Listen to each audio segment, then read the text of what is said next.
How to fix Snapchat stuck on sending snaps. To fix Snapchat stuck on sending snaps, try 1. Check and improve your internet connection, if needed. 2.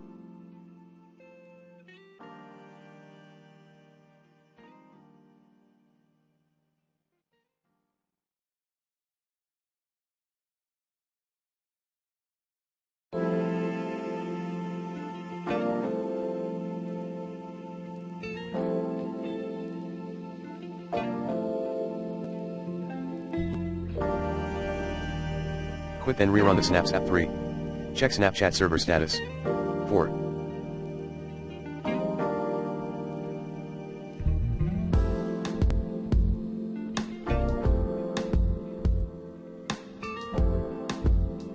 Log out and sign in Snaps later. 5. Clear Snapchat's caches. 6. Update the Snapchat app. 7. Remove and reinstall the latest version of Snapchat on your phone.